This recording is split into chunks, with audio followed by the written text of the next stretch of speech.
How's it going, YouTube?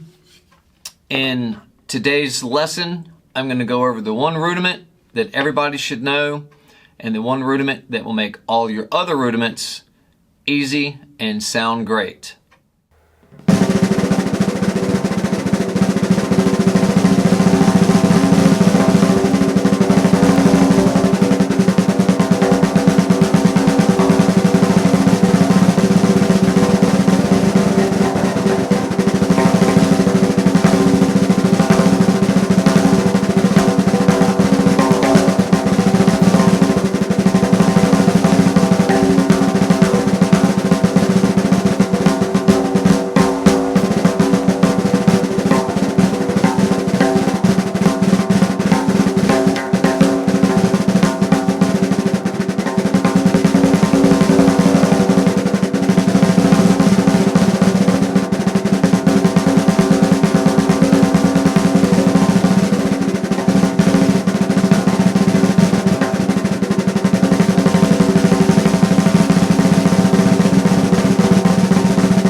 Alrighty, how's it going?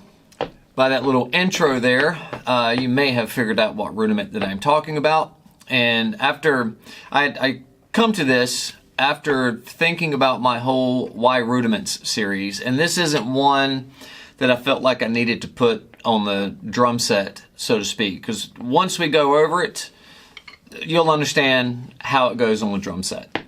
So anyway, the rudiment is the double stroke roll, or if you go back to when it was just the 13 rudiments or even just the original 26 rudiments, it was rudiment number 1, the long roll. It is what it says it is. You can sit and just long roll this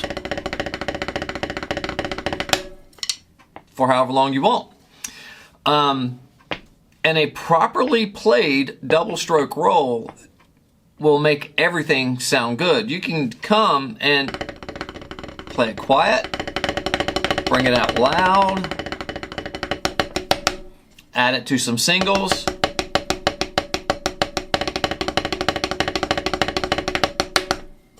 So it makes everything else kind of clean up. Your paradiddles, your double paradiddles, drags,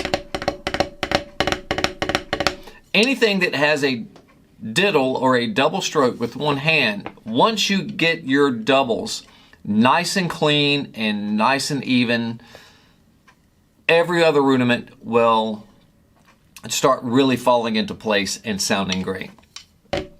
So, one thing also that a properly played double stroke roll will help you with is grooves. So, let's say you want to play a shuffle. We're doing a double stroke roll.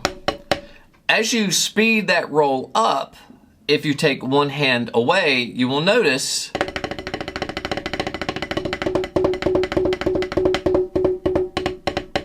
that you're now playing a shuffle with your primary hand.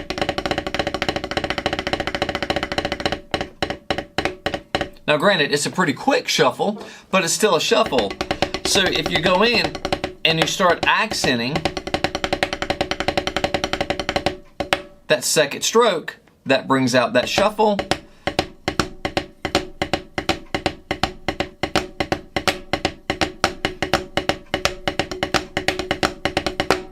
So it helps there.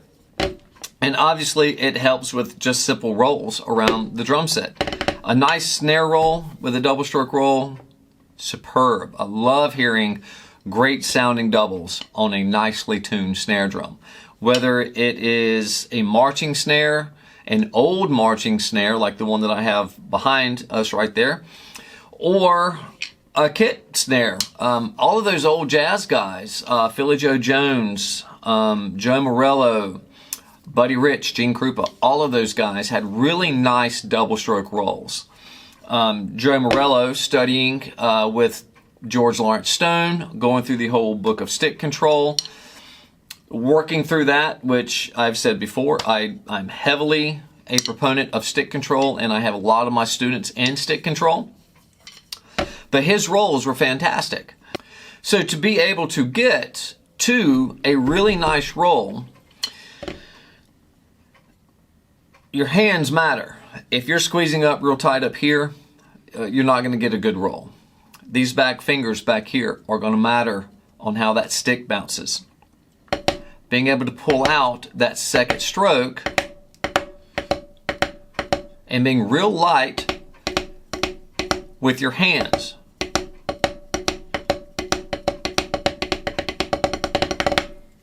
And I have a video on my website, and I think still on this YouTube channel too, about how I started with playing my doubles and getting them clean. I actually started back in school with a complete different kind of grip on both hands, but somehow it got my hand working. And then years later, studying with Daniel Glass, and then studying with Barry, which is a friend of Joe Morello's and the last living student, private student of George Lawrence Stone's, I feel like my doubles have gotten way better, and I'm actually really proud of my doubles and my hands at this point. A lot of my new students that I'm grabbing right now or picking up right now are coming to me and are being sent to me because they want to fix their hands. So people that I have taught, that I'm friends with, that kind of thing, they all send them to me. There's tons of different ways to get your hands good. If you'd like to know my technique, hit me up. I'll leave all that information down in the description there. But I wanted to come on real fast and just talk about the double stroke roll and how a nicely constructed and nicely played double is the way to go. Doubles, when you're playing all like 5 strokes, 7 strokes, or anything like that, the double will matter in that. That's a really nice 5-stroke roll. You can play that with the single. 7s. And there's 2 different ways to play a 7. One way is as 16th notes, and it would sound like E and a 1. E and a 1, E and a 2, E and a 3. The other way is as triplets. So that's going to come in as enta to 1, enta to 1. The triplet one is a little bit more condensed, and you're playing 7 strokes in a shorter time space, allotted space. What else? 6 strokes. Your paradiddles. Once you get a nice double going, your paradiddles will all of a sudden just really clean up. So, in essence, today's video and my Why Rudiments series, and like I said, I'm not even going to put these on the drum set. Everybody knows how this is going to sound and how useful it is on the drum set.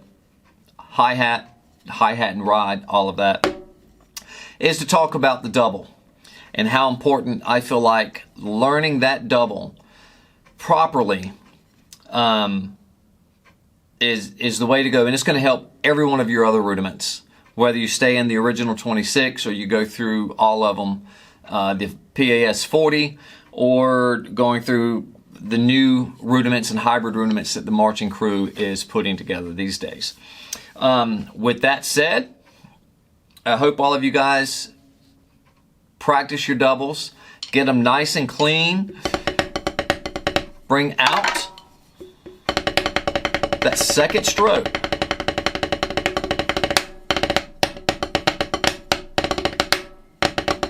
Little flam tap there at the end.